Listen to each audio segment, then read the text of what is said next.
Hi guys! For today's video ay maliligo nga pala kami sa dagat kasi nga ito yung request ng mga bata kasi sabi nga nila matatapos na nga lang daw yung bakasyon, yung summer, hindi pa nga kami nakapagligo nga ng dagat at nandito nga lang sila sa bahay. Kaya ayun, pinagbigyan na lang namin yung mga bata dahil malapit na naman yung pasukan at magiging busy na nga rin tayo. Meron namang dagat na malapit sa amin guys, kaso ayaw ng mga bata nga maligo dito malapit sa amin. Gusto nga nila talaga doon sa kaliguan nga namin. At medyo may kalayuan kasi yun guys, kasi nga mula dito sa bahay papunta nga doon, kalahating oras kasi yung biyahe papunta nga doon guys. Kaya ayun, kahit medyo malapit lang kami dito sa dagat, hindi kami talaga araw-araw naliligo kasi alam niyo naman kapag maligo nga ng dagat, kailangan meron tayong budget kasi nga mahal yung cottage. Pwede naman na hindi mag-cottage guys, pero mabibilad ka nga sa init. At kapag maligo din kasi medyo gastos kasi alam niyo naman kapag naliligo hindi pwede guys na walang baon kasi nakakagutom naman talaga kapag maligo ng dagat. At nagluto lang pala ako dyan guys ng kamote. Pagkatapos nilagyan ko rin, hinaluan ko rin guys ng etong gabi kasi paborito to ng anak ko, etong gabi guys. Dito sa amin guys, yung gabi ay nalalaga ngayon. Pagkatapos minsan ginagawa rin namin ng suman etong gabi kasi masarap tong gawing suman. At ayun, nagprito na nga rin ako nitong manok, liig ng manok guys kasi masarap din to papakin, ipares nga sa kamote. Pagkatapos dumaan naman kami sa palengke para bumili nga ng isda na kikilawin. Pagkatapos yung iihawin na isda guys, masarap kasi mag-ihaw kapag nasa tabi ng dagat. At pagdating nga namin dito guys, ayan, nagsisimula na mag-ihaw yung asawa ko. Pagkatapos, etong mga anak ko guys, ayan, lumulusob na nga sa dagat. At mabuti na lang pagdating nga namin dito ay wala pa nga masyadong tao. Kaya ayun guys, sobrang linaw pa nga ng tubig, kaya sarap maligo dahil napakainit talaga. At habang nagbabantay nga ako sa mga anak ko guys, ayan, nagpa-video-video naman na ako dito para nga pang reels charing. Ayan, sobrang linaw kasi ng dagat guys. Ang sarap talaga pagmasdan etong alon. Masarap talaga magtambay sa tabi ng dagat dahil napaka-presko nga ng hangin. Pagkatapos, sobrang ganda pa nga ng tanawin. Talagang makakalimutan mo talaga saglit yung mga problema. At maya-maya lang guys, nung bandang hapon na nga, sabi na nga ni Papa, iuwi na nga kami. At ayun guys, yung mga bata ayaw pa nga sana nilang umahon nga sa tubig. Pero kailangan na naming umuwi dahil hapon na nga.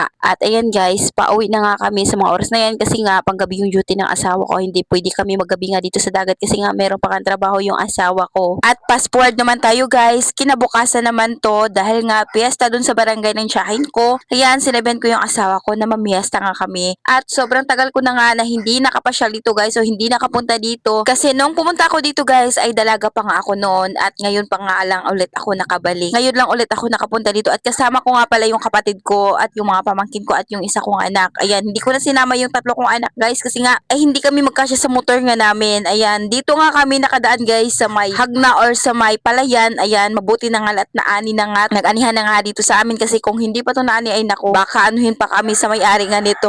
Ayan, nakalimutan ko na kasi yung daan guys papunta doon kaya dito na nga kami dumaan sa Palayan. Pagkatapos nga namin doon sa kaibigan namin guys, doon muna kami una napunta kasi nakalimutan ko nga yung daan papunta doon sa bahay nga ng tiyahin ko. At ayan guys, panay pa nga reklamo yung anak ko dyan kasi nga masakit daw yung paa niya. Sabi ko sa kanya, sama-sama kasi siya kaya magtiis siya dito sa daan. Pagkatapos namin pumunta doon sa kaibigan ko guys, ayan, dito naman kami nagpunta sa tiyahin ko. Tignan nyo naman yung tiyahin ko guys at etong mama ko. Napasayaw pa nga sila ng cha-cha, ganun talaga dito sa probinsya guys. Kapag merong handaan, ay nako, hindi mawala yung kantahan, sayawan. At yung papa ko nandito lang sa tabi, nakaupo lang habang nakatingin sa mama at tiyahin ko. At yan lang muna for today's video. Maraming salamat po sa inyong panonood. God bless.